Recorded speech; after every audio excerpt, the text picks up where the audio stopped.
Hey guys, welcome to the Thursday edition of the Vinyl Den, your channel for record collecting by record collectors. My name is Nick.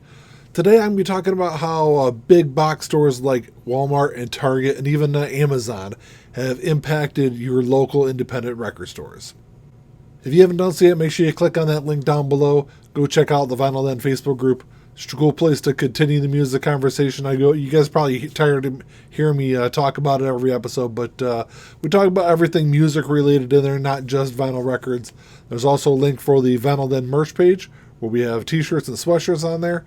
There's a link for the Vinyl Den Spotify and Apple Music playlists, where every week we're just compiling music that we're talking about here on the channel, put together on a nice playlist for everyone to enjoy. And there's also a link for the Vinyl Den Patreon page. If you want to support the show, it's always greatly appreciated. You can support the show for as little as $1 a month. Of course, if you enjoyed the episode, make sure you give me the old thumbs up, hit that subscribe button down below, and make sure you hit that notification bell so you're notified every time I release new episodes. This is something I've seen pop up quite a bit on social media over the last couple of years.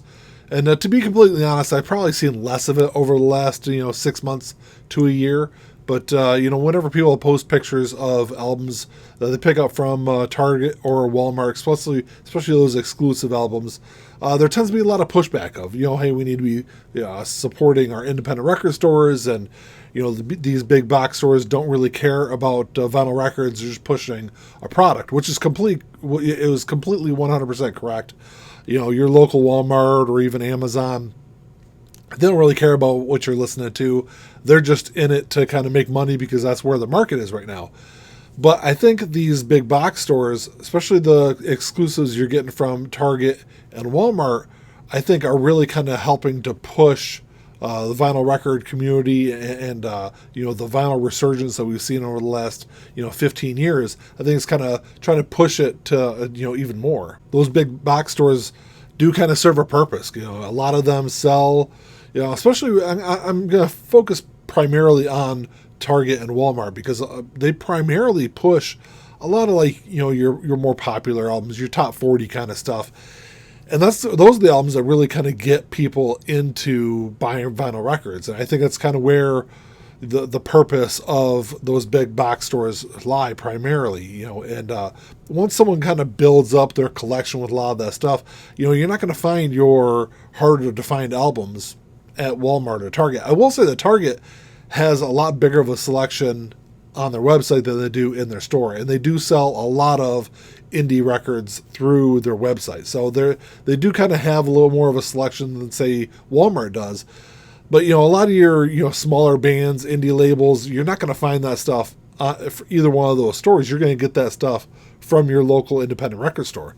A big service that your local record store has that Walmart or Target can't really provide is going in and creating a relationship with the people that work there and get a lot of recommendations from the employees. I've gotten a lot of really great records over the years that would have never picked up had it not been for the people I talked to at my local record store. This was something I really kind of noticed, I think back in probably 2018 here in southeastern Michigan. Prior to that, I don't really remember seeing any kind of record selection at my local Walmart stores. I primarily at that point they were doing, you go there, they had a pretty decent sized CD selection, and I used to love going there and going through their $5 CD bins and picking up all sorts of great CDs for pretty cheap. And then 2018, later part of 2018, I noticed there was a transition. My local Walmarts here stopped selling CDs mostly and really kind of expanded their record collection or their record selection. It's still all that popular kind of, the biggest selling albums of the last, 40 years kind of stuff. Nothing, it's not going to be deeper cut albums, even though I have found some interesting titles at those stores. It also seemed to be around that time that they were expanding their record selection that you saw this huge boom in record sales. So I think there's definitely a correlation there between, these box stores, Target and Walmart, having a bigger selection available to a bigger audience than what they had before. Of course, independent record stores are always going to be the backbone of the physical music market, and it really needs to stay that way. And that's why I say, I always try to say to people, spend your money the way you want to, the way you think you need to.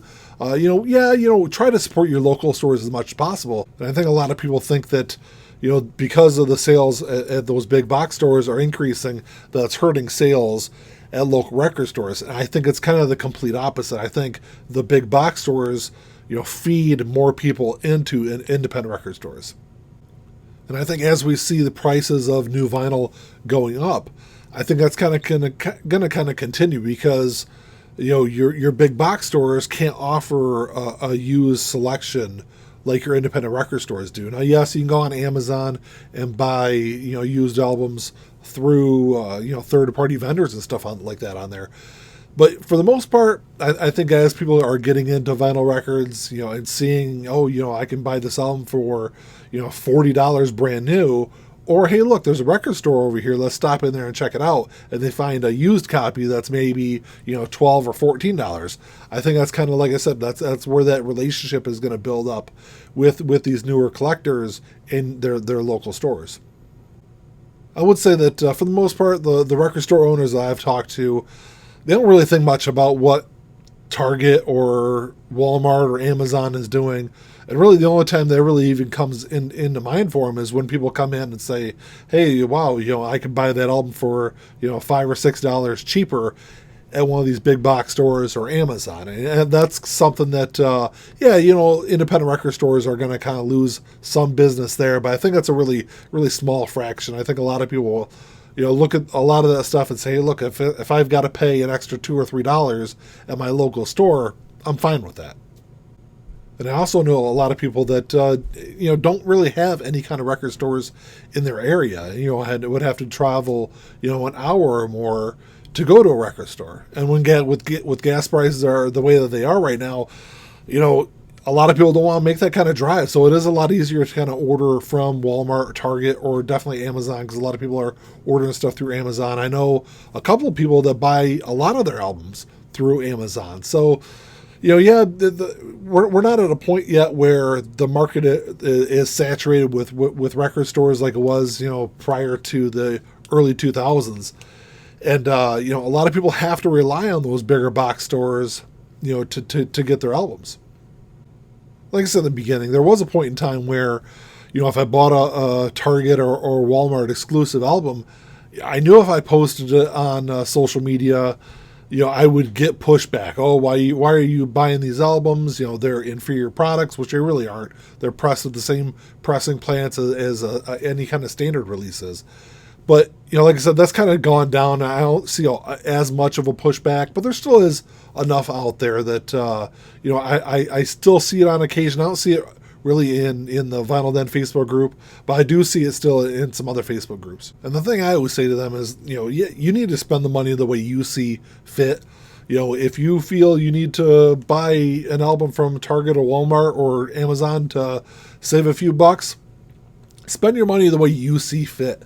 And don't really worry about the people out there that they'll always say things like, oh, well, you shouldn't buy that album from there. You should buy it from your local record store. Because like I said, there's 100 different reasons why people would buy something from Walmart or Target over their local store. I think a lot of this kind of comes from a good place. A lot of people are wanting to support their independent record stores just because of the relationships they built with them over the years.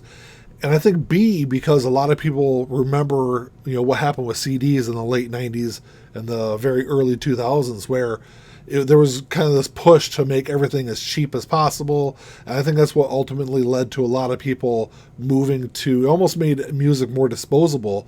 And a lot of people moved into, illegally downloading music and then streaming music, and kind of got us to where we were. And you saw a lot of independent record stores, smaller music stores close because of that kind of devaluing of music and CDs. I think a lot of people are afraid we're going to go down that same route.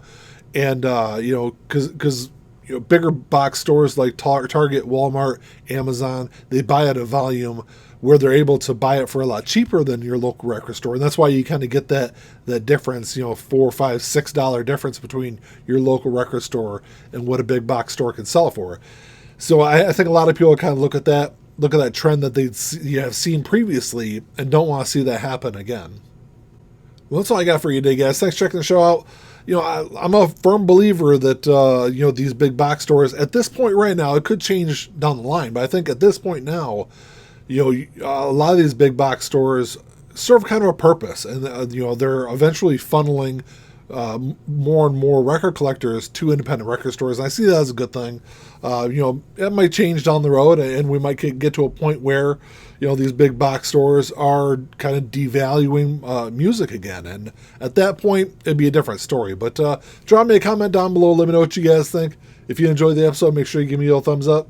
Hit that subscribe button down below. That's all I got. Until next time, keep on spinning. Peace.